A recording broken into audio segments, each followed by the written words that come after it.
dengan motif untuk menggiring masyarakat, menggiring pemilih atau mengarahkan ke salah satu pasangan calon.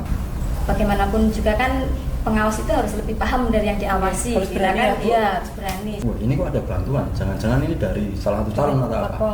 Nah itu kan Pesta demokrasi sudah kita lalui, saatnya bangkit lagi untuk menata diri. Ayo kita ikuti obrolan kali ini, bersama-sama kami di pojok demokrasi. Yeah.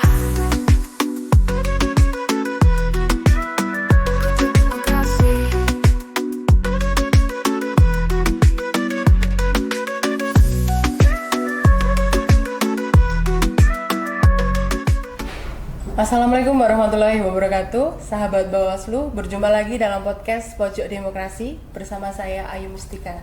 Kali ini kita membicarakan tentang Panwascam Sambi dalam mencetak PKD unggul di wilayahnya. Telah hadir bersama kita 3 orang Panwascam Sambi pada tahapan Pilkada tahun 2024 kemarin. Yang pertama, Bapak Suwarno. Gimana kabarnya Bapak? Alhamdulillah sehat, Mbak. Kesibukannya apa hari ini? Kesibukannya macam-macam, Mbak. Apa tuh? Karena saya orang desa, Yeah. jadi ya kadang ngilik sawah. Okay. Ngoten niku. Terus aktivitas yang lain ya biasa, Mbak. Kayak apa, Pak? Apa? Kanggo sojo biar. Kayak apa Pak itu Pak? Iya biasa, Mbak, karena saya kan tukang listrik, Mbak, jadi iya. sering ngolor kabel, Iya. nyambung kabel, seperti itu kegiatan saya selain di Panwas. Iya. Nah yang kedua ini ada Bapak Simon. Gimana kabarnya Bapak? baik, Mbak. Oke. Untuk kesibukannya apa ini Pak? Kesibukan saya sama seperti dulu, Mbak. Saya kan dulu ya wira swasta. Oke. Biasa. Ya, nah sekarang intinya melakukan tahanan pangan pribadi. Pribadi ya? Ya, itu Sama. sesuatu yang menghasilkan Oke. itu untuk pribadi dan keluarga. Siap. Yang penting berkah ya Pak? Ya, begitu. Nah yang terakhir ini Ibu Sri Mulyani. Gimana Bu kabarnya Bu? Alhamdulillah baik, Mbak. Alhamdulillah. Sibukannya apa nih Bu? Masih di rumah saja, Mbak. Di rumah produktif nih? Ya, produktif. Kebetulan rumah saya kan di depan sekolahan, jadi Iya. saya ada usaha cetak stiker anak-anak itu. Oh. Bikin undangan seperti itu. Ramai nih Bu berarti? Ya, alhamdulillah. Alhamdulillah sehat semua nih Pak Bu. Oke. Iya. Nah ini untuk Pak Suwarno dulu nih, berbicara tentang pengawas kelurahan desa atau PKD. Mereka itu kan ujung tombak pengawasan di tingkat desa dan yang paling dekat dengan masyarakat. Jadi modal yang diberikan kepada PKD dalam melaksanakan hal pencegahan dalam pengawasan pemilu itu kayak gimana Pak? Oke, Mbak Ayu. Jadi untuk PKD kami di Kecamatan Sambi itu kami juga memberikan materi terkait model dalam melakukan pengawasan ataupun pencegahan pelanggaran. Itu kami memberikan beberapa materi terkait dengan cara melakukan pencegahan ataupun melakukan pengawasan.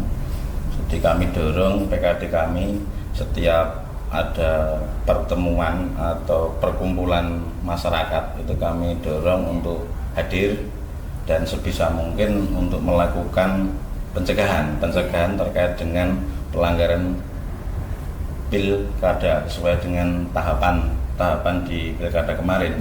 PKD kami himbau untuk melakukan mengajak warga masyarakat sebagai pengawas partisipatif dalam semua tahapan di pilkada kemarin, Mbak.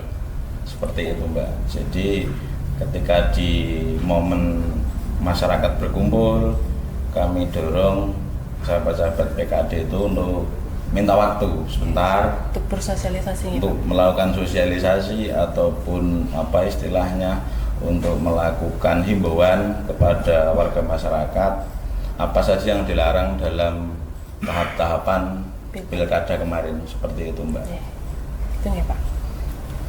Kemudian kita kan tahu PKD itu diambil dari masyarakat setempat dan Panwaslu kecamatan juga menyadari bahwa mereka memiliki latar belakang yang berbeda nih Pak. Misal pendidikannya, usianya. Nah, itu kan ada strategi atau pendekatan yang dilakukan oleh Panwaslu Kecamatan dalam meningkatkan kemampuan mereka. Itu strateginya apa Pak dan pendekatannya Pak? Begini Pak, kita ibaratkan kita itu keluarga. Jadi kita itu di kelembagaan yang itu keluarga. Jadi kita selalu mengedepankan untuk terus menjalin komunikasi dan koordinasi karena itu kunci kita untuk segala hal yang terjadi di keluarga kita atau di kegiatan kita. Terus gini, jadi pentingnya komunikasi itu kita lakukan dan juga koordinasi. Kita di kecamatan selalu berkoordinasi dalam bentuk rapat, koordinasi. Di situ kita sharing bersama. Terus kita juga mengadakan mungkin ada kendala-kendala apa, terus kita lakukan pembinaan, pengarahan sesuai mungkin yang terjadi apa, terus kita lakukan pengarahan, pembekalan dari kita semuanya. Itu nanti seperti itu, kemarin yang kita lakukan seperti itu. Jadi itu upaya-upaya kami yang kita lakukan, diantaranya itu. Mungkin Pak Suwarno mau menambahkan? Ya Mbak, kami juga kemarin itu telah melakukan beberapa kali sering ke desa Mbak. Jadi mendampingi, memotivasi sahabat-sahabat PKD kami yang di Sambi, karena memang latar belakang PKD kami juga memahami latar belakang yang bermacam-macam, dari latar belakang pendidikan, latar belakang umur, latar belakang pengalaman juga. Kami sering melakukan pendampingan ke desa terkait dengan intinya kami memotivasi dalam sahabat-sahabat kami yang di desa itu dalam melakukan pengawasan ataupun pencegahan dalam tahapan pilkada kemarin, seperti itu. Baik.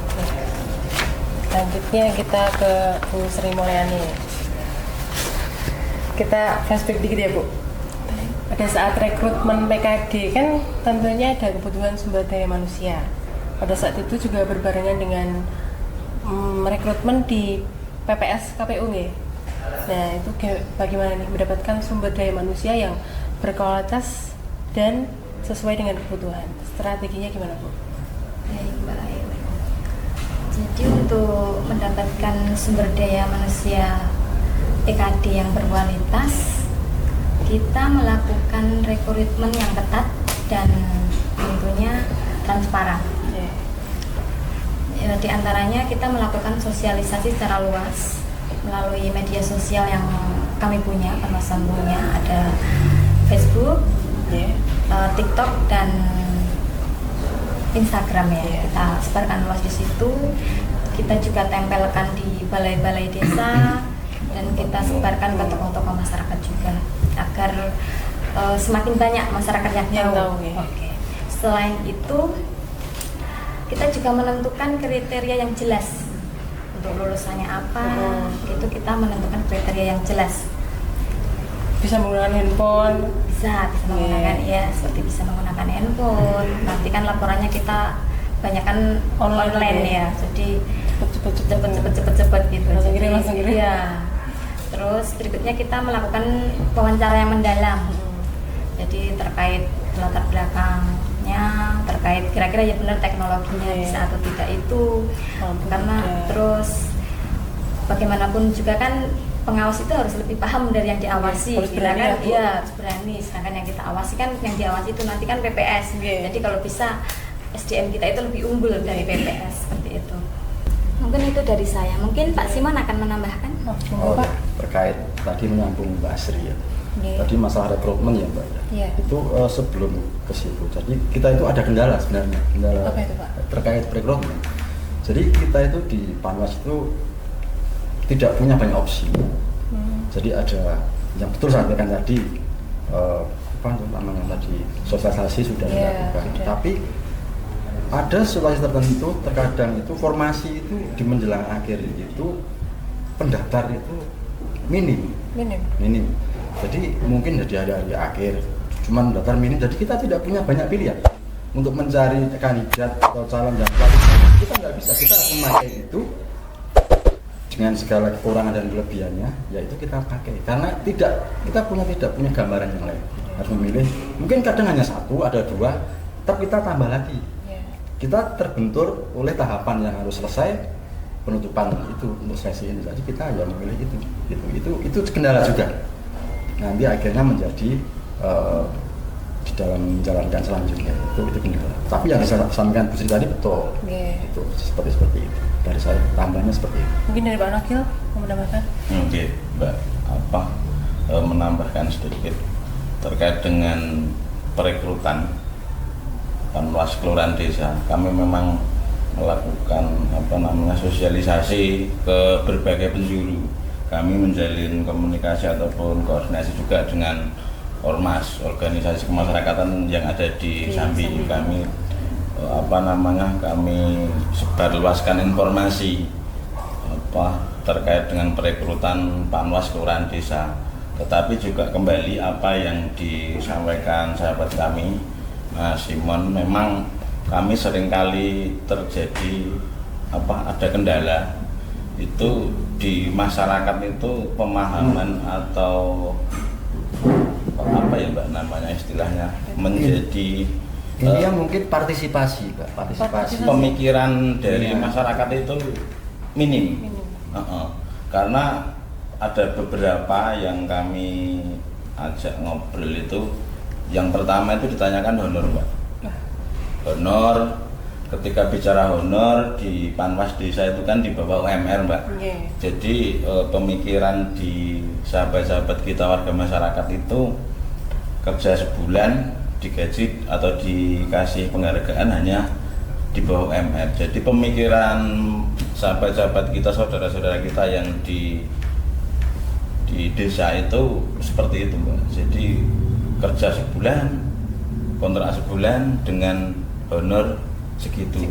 Jadi membawa dampak istilahnya, Mbak, partisipasi masyarakat untuk menjadi Panwas Desa itu kayak minim seperti itu, Mbak. Betul ya Pak. Jadi mungkin karena itu tadi ya, honor yang dilihat di awal malah honornya. Mungkin itu kali Pak. Anak-anak remaja itu biasanya semangatnya tinggi itu. Besok mungkin bisa diambil dari usia 25 ke atas. Boleh saja, Mbak. Untuk anak-anak remaja itu kan memang kemarin juga ada, Mbak, yang beberapa yang mendaftar anak remaja, tapi secara umur malah masih fresh, istilahnya fresh graduate. Nah, itu kan masih Mbak, ketika bicara pengawas itu kan figur, Mbak, bukan masalah pendidikan semata. Jadi kan kita butuh figur yang itu, karena ketika bicara pengawas itu kan Mbak, menjadi figur di satu desa itu. Ketika fresh yang kita ambil, fresh lulusan terbaru, otomatis di masyarakat juga belum dikenal yang pertama, terus yang kedua mungkin juga secara mental juga berbeda seperti itu, Mbak. Monggo Pak, ini diminum dulu. Terima kasih, Mbak. Iya. Baik, ini selanjutnya ke Pak Suwarno lagi dalam hal peningkatan kapasitas PKD nih Pak. Nah, itu ada tidak strategi khusus atau inovasi yang tidak ada di kecamatan lain, Pak? Mungkin, Mbak. Kalau untuk yang tidak ada di kecamatan lain mungkin saya tidak tahu ya, Mbak. Karena kami di Sambi itu menginisiasi atau mengambil inisiatif. Jadi kami melakukan mengumpulkan pengawas TPS di beberapa desa yang itu berdekatan. Kami melakukan kegiatan itu di luar yang ada anggaran dari Bawaslu, Mbak. Jadi Pak? Ya, jadi kami kami minta beberapa PKD, biasanya di 4 desa. 4 desa yang terdekat, kami minta untuk mengumpulkan pengawas TPS. Kami melakukan pendampingan dengan tanpa anggaran dari kecamatan. Jadi sahabat-sahabat kami PKD untuk sekedar mengadakan konsumsi dalam artian minum sama mungkin makanan ringan. Nah, di situ kami melakukan pendampingan terkait dengan kendala laporan, kendala apa yang ada di pengawas TPS, Mbak. Jadi kami tidak melulu melakukan kegiatan itu yang ada anggaran. Walaupun tidak ada anggaran, kami ketika bisa melaksanakan juga akan kami laksanakan seperti itu, Mbak. Jadi itu adalah upaya kami dalam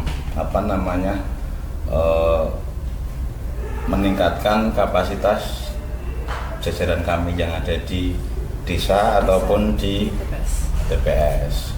Kalau biasanya kami rasakan itu ketika kami undang di kecamatan dengan ada anggaran, dengan ada transport misalnya, itu terbatas dengan waktu.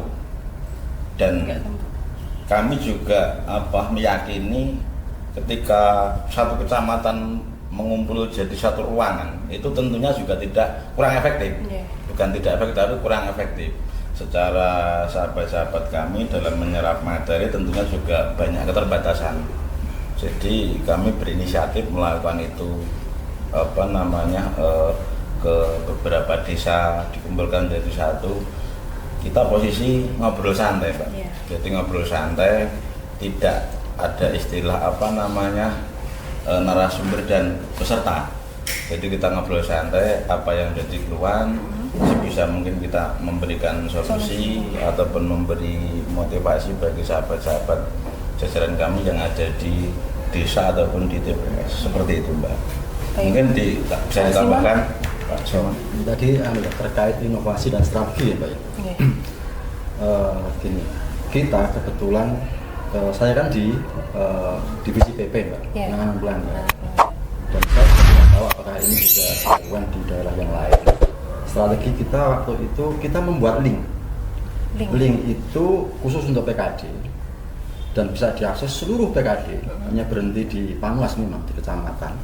Jadi kita menghimbau atau mengajukan ke PKD itu untuk selalu update melaporkan kejadian yang ada di desa masing-masing, entah itu apapun yang terkait dengan pilkada, entah itu mungkin ada isu-isu, ada dinamika apa, nanti semua dapat melihat di situ dan kita juga bisa memantau dan yang lain mungkin bisa menanggapi atau kalau ada permasalahan ada mencari solusi atau mungkin di situ semua ini di situ. Sifatnya tidak harian ya, tapi setiap saat. Contohnya misalnya seperti ini. Pernah terjadi di satu tempat di desa ada bantuan waktu itu, bantuan dalam bentuk material.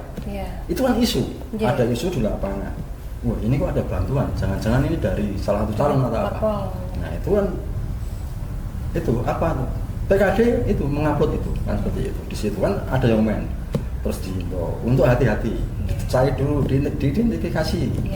Apakah itu benar, bagaimana kejelasannya, lalu tidak lanjuti. Ini seperti itu. Jadi semua hal yang terkait dengan pilkada disampaikan di situ. Itu salah satu mungkin yang kita lakukan terkait juga untuk kebaikan kita juga, untuk identifikasi jauh-jauh hari sebelumnya, untuk pemetaan kita, untuk penanganan selanjutnya. Kalau terjadi apa-apa di kemudian hari kita sudah tahu. Gitu. Dan bukan hanya satu PKD, semua bisa melihat. Pak. Semua Panwas juga bisa melihat. Hanya berhenti dari samping untuk samping. Itu saja dari kami. Sebelum yang terakhir nih Bapak Ibu, ada tidak kejadian khusus atau menarik yang dialami PKD dalam melaksanakan pengawasan atau pada saat melakukan sosialisasi ke masyarakat yang pada akhirnya jenengan harus turun tangan nih? Monggo, siapa yang menjawab? Iya, Mbak. Jadi ada isu atau info yang itu dari warga masyarakat ini yang membantu mengedarkan pemberitahuan ke pemilih itu dengan motif untuk menggiring masyarakat, menggiring pemilih atau mengarahkan ke salah satu pasangan calon untuk memilih salah satu paslon. Untuk memilih salah satu paslon. Ternyata setelah kami telusuri ke lokasi juga tidak ada istilah untuk untuk menggiring. Jadi memang ini murni membantu. Karena kebetulan untuk di jajaran KPU itu di KPPS itu termasuk kesulitan mencari SDM, Mbak. Dalam artian begini, ketika kita di jajaran Bawaslu, di pengawas TPS, soal TPS kan 1 orang, Mbak. Yeah. Ketika di jajaran KPU itu kan harus 7 dan itu harus syarat dan ketentuannya ada, minimal umur sekian, minimal pendidikan terakhir SMA, seperti itu. Jadi untuk di masyarakat kampung itu ketika bicara yang mau menjadi penyelenggara pemilu itu bisa dibilang minim, Mbak, karena terbentur dengan waktu, karena rata-rata kawan-kawan kita di penyelenggara di jajaran KPU itu juga bekerja, Mbak. Jadi ketika ini dikejar hari ini harus selesai. Akhirnya karena kebetulan di Sambi itu ada pabrik, Mbak, pabrik konveksi, yang itu jam kerjanya dari bangun tidur sampai mau tidur lagi, Mbak. Nah, rata-rata yang menjadi penyelenggara di wilayah Sambi itu banyak yang jadi karyawan di situ. Jadi untuk membagikan pemberitahuan itu banyak kendala di Sambi. Terus akhirnya minta tolong sama adik kalau tidak salah itu, saudara atau adik lah intinya kemarin tuh. Di situ digoreng dengan bukan KPPS, terus digoreng untuk dibawa ke salah satu pasangan calon seperti itu, Mbak. Jadi di Sambi yang kemarin ada isu seperti itu. Ngoten, Mbak. Cukup. Mungkin Mas Simon mau menambahkan. Ya. Tadi ya, Mbak, yang untuk menambahi dari Pak Warno tadi masalah kejadian khusus. Jadi dulu ceritanya seperti ini. Jadi kita mendapatkan informasi itu karena dari salah satu tim itu yang menghubungi kita, ada sedikit komplain. Sedikit komplain online itu, Pak. Iya, nah, karena ada sedikit komplain, kita selaku Panwas kan kita juga harus bertindak. Tapi kita juga tidak boleh gegabah. Kita akhirnya mendatangi itu, kita bertiga dan plus waktu itu staff. Kita masuk ke situ, kedatangan ke lokasi, kita door to door. Karena yang dimasalkan itu kan katanya membagikan pemberitahuan tadi. Kita door to door.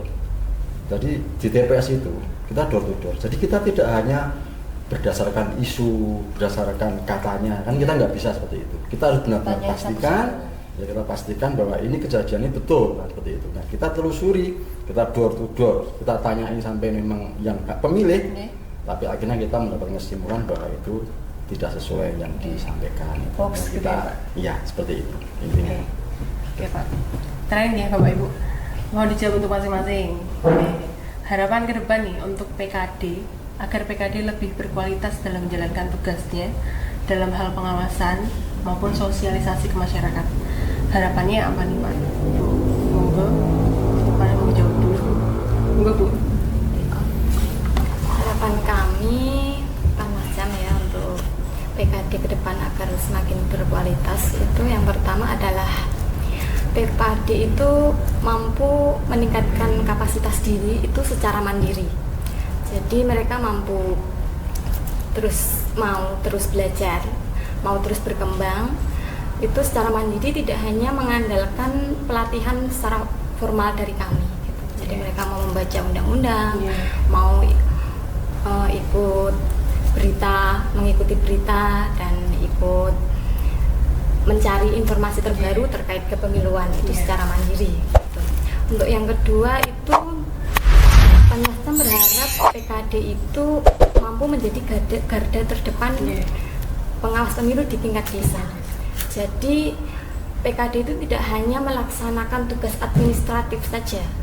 Jadi mereka itu juga harus mampu melakukan dan berani menegur jika ada mungkin pasangan calon yang melanggar atau apa, itu harus berani dan mampu melakukan inisiatif pencegahan dan mampu mendeteksi pelanggaran secara dini. Untuk yang ketiga, mungkin Panwascam berharap PKD itu dapat membangun jejaring pengawasan partisipatif di masyarakat. Jadi PKD dapat bekerja sama dengan tokoh masyarakat, dengan pemuda atau lembaga di desa itu agar masyarakat itu ikut berpartisipasi. Itu mungkin dari saya, mungkin ada yang ingin menambahkan? Monggo Pak. Warno. Iya, Mbak Ayu. Terkait dengan harapan Panwascam dengan adanya PKD, memang dengan segala keterbatasan SDM itu kami juga memaklumi, karena apa yang disampaikan sahabat kami Mas Simon tadi. Jadi kita tidak ada pilihan untuk tidak menerima mungkin ada 1-2 PKD di Sambi, tetapi kami juga berharap mungkin untuk yang akan datang, jadi memang harus mampu dan mau untuk meningkatkan kapasitas secara mandiri seperti apa yang disampaikan Mbak Sri tadi. Jadi tidak melulu hanya mengandalkan bimbingan atau materi dari kami, dari Panwascam. Karena ketika memang Panwas Desa itu hanya menerima dari kami secara formal yang itu ada di mata anggaran, tentunya juga akan terbatas. Harus mau belajar, harus mau sering melihat mungkin medsos, mungkin informasi terkini terkait dengan isu-isu apa yang ada di wilayah kita, seperti itu Mbak dari saya. Monggo Pak Simon menambahkan. Saya menambahkan saja.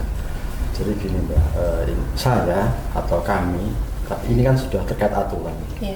Kalau menurut saya, harapan saya itu di desa itu idealnya PKD ini ditambah. Karena mengingat apa? Mengingat jumlah penduduk, geografis, dan keadaan yang ada di desa itu, kalau satu itu saya pikir itu terlalu kompleks, terlalu besar itu. Karena apa? Basis segala permasalahan pemilu PKD itu di desa, sebelum ada PTPS maksudnya. Itu semua berawal dari situ, pencoblosan di situ, semua perkumpulan semua di situ. Yang itu jadi mungkin kalau bisa ditambah, entah beberapa personal itu harapan secara pribadi, secara seperti itu. Dan yang kedua, kami berharap itu peran PKD itu nantinya benar-benar membuat masyarakat itu yakin ada PKD, pemilu nanti sudah pasti berjalan lancar, sukses, adil, jujur, kan seperti itu Mbak. Karena apa?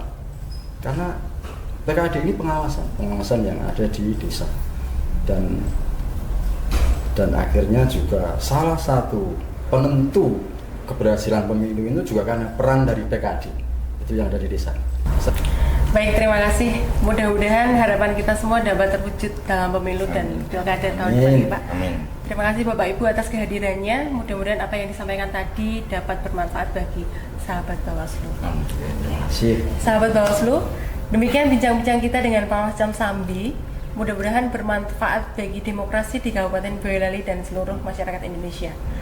Jangan lupa subscribe, like, komen, dan share channel YouTube Bawaslu Kabupaten Boyolali. Bersama rakyat awasi pemilu, bersama Bawaslu tegakkan keadilan pemilu. Wassalamualaikum warahmatullahi wabarakatuh. Waalaikumsalam warahmatullahi Di pojok wabarakatuh. demokrasi, ya.